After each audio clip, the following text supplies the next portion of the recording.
কে যে ফোন করে না, আমার গুনগুন দি। হ্যাঁ, কার্পেট।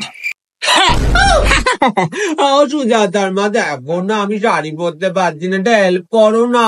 তুমি শাড়ি পরেছো, কি সুন্দর লাগছে। সাক্ষাৎ মা সরস্বতী। কার সাথে বেরোচ্ছ, তীর্থদা? ব্লক কি করে করে গো? থাক থাক গুনগুনদি, উল্টো পাল্টা কথার জন্য তোমাকে ফোন করিনি, যেটার জন্য ফোন করছি সেটা করো, হেল্প করো আগে। কুচিটা খোলো।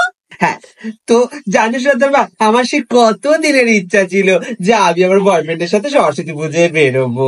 ও তোমাকে বলেছে যে তুমি শাড়ি পরে এসো, আমি পাঞ্জাবি পরবো, জানো? এটা এভাবে করতে হয়? ভাঁজ করো। হ্যাঁ, তো আমার তো সেই কত দিনের ইচ্ছা ছিল, স্কুল জীবন থেকে আমি টিচারদেরকেও বলে রেখেছিলাম আমার সাথে বেরোতে, আমাকে পাত্তা দেয়নি।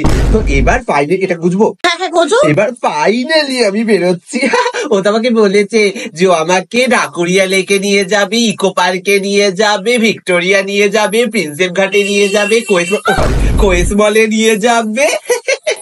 আচ্ছা, স্কুলে যাবে না? সুজাতার মা, আমি কয়েকটা নতুন গালাগালি শিখেছি, বলবো তোমাকে? না না না না, থাক থাক। মানে আমার সাথে এত জেলাসি, এত এত জেলাস তুমি? হ্যাঁ, ও আচ্ছা বুঝেছি, তোমার বর তো তোমাকে নিয়ে যাবে না, চলে গেছে না সরস্বতী পুজো নিজের কাজে। গুনগুনদি, ও তো স্কুল টিচার, ওকে তো যেতেই হতো। বাবা, তুমি এখন যাও, একা হাতে বাসন্তী পোলাও রান্না করো, আর আমি যাচ্ছি ঘুরতে। বাই। কি যে করে না গুনগুনদিটা, মানে নিজেই বলবে আবার নিজেই কাঁদবে, আবার বলে নাকি আমি হিংসা করি। আমি কি হিংসা করার মানুষ? ও সুজাতার মা, তোমা কাঁদছো কেন গুনগুনদি? ছেড়ে দিয়েছে?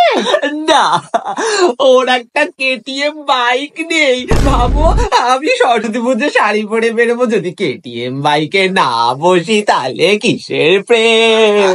ঠিক আছে গুনগুনদি, বাদ দাও, আমি বাসন্তী পোলাও করছি, চলো তুমি আমার সাথে হেল্প করবে, চলো। হ্যাঁ ঠিক আছে, চলো, মিষ্টি দেবে কিন্তু। হ্যাঁ।